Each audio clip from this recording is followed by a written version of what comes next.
Selamat bertemu kembali. Di video kali ini kita akan belajar materi isomer gugus fungsi. Masih bersama saya, Roli Sianturi. Isomer gugus fungsi kalau didefinisikan adalah senyawa-senyawa yang mempunyai rumus molekul yang sama tetapi memiliki gugus fungsi yang berbeda. Senyawa-senyawa yang berisomer gugus fungsi ada 5 pasang. Yang pertama, alkena berisomer gugus fungsi dengan sikloalkana. Kemudian yang kedua, alkuna, alkadiena, dan sikloalkena. Pasangan ketiga ada alkohol dan eter. Yang keempat ada aldehid dan keton. Pasangan yang terakhir asam karboksilat dan ester. Di pasangan pertama kita lihat alkena berisomer gugus fungsi dengan sikloalkana. Kita ketahui bahwa rumus kimia alkena atau sikloalkana itu sama-sama CnH2n. Jadi kalau misalnya kita buat contoh C4H8. Bila C4H8 kita gambarkan, maka kita buat gambar pertama adalah untuk bentuk alkena. C-nya 4. Ada alkena, ada rangkap 2. Jadi kalau ini kita beri namanya adalah 1 butena. Nah, kalau C4H8 kita buat bentuk siklo, maka dia C-nya 4, C-nya saling berikatan. Maka ini juga C4H8, 1, 2, 3, 4. Hanya ini juga 8. Ini disebut namanya adalah siklobutana. Jadi kita lihat alkena dengan siklobutana itu sama-sama CnH2n. Di pasangan nomor 2 kita lihat ada alkuna isomer dengan alkadiena dan sikloalkena.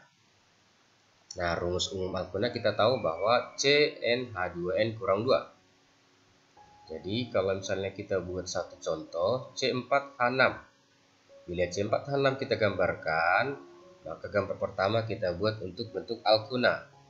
Ini kita sebut namanya adalah 1 butena.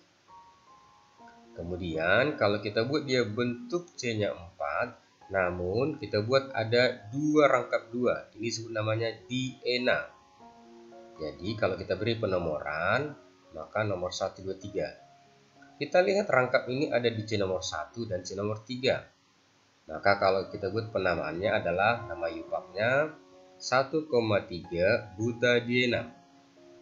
1,3 itu posisi rangkap, buta itu untuk 4, diena berarti dia 2 rangkap 2-nya. Kemudian kalau kita buat dia bentuk siklo C-nya 4, maka kita buat dia C-nya 4 namun ada rangkapnya. Ini kita sebut namanya adalah siklobutena. Siklobutena ya. Pasangan ketiga ada pasangan alkohol dan eter. Kita harus ingat bahwa rumus umum kedua ini adalah CnH2n tambah 2O. Kita lihat contoh. Kita misalkan senyawanya adalah C3H8O.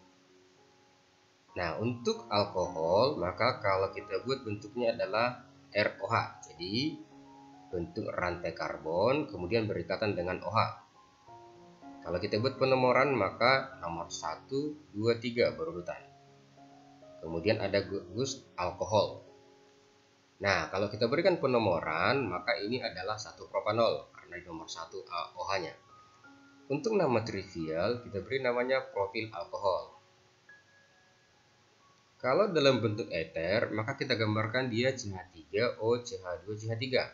Ini juga masih C3H8O. Nah, ingat penamaan untuk eter adalah alkoksialkana. Jadi soal ini namanya metoksietana. Metoksinya untuk C-nya 1, etananya untuk C-nya ada 2 yang sebelah kanan. Dan kalau nama trivialnya kita beri namanya etil metil eter. Pasangan keempat ada namanya aldehid dan keton. Keduanya ini punya rumus kimia CnH2nO. Jadi kalau kita misalkan contoh yang pertama adalah C4H8O. Untuk bentuk aldehid kita buat dia C-nya 4 dan ada gugus COH aldehid.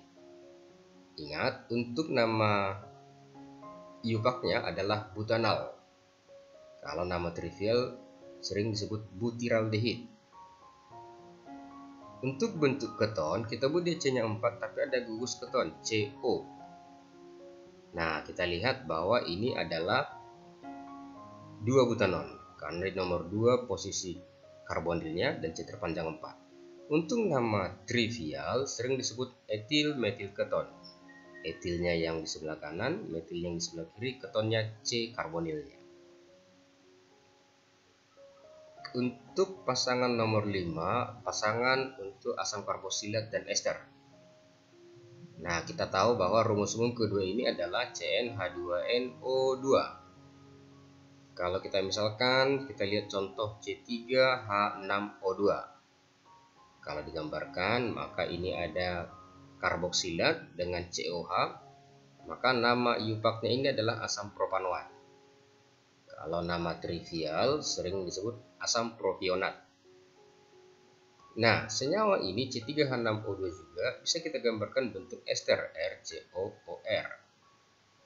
Nah, ini kalau kita buat penamaannya adalah metil etanoat. Metilnya CH3 yang sebelah kanan, etanoatnya adalah CH3 dan C.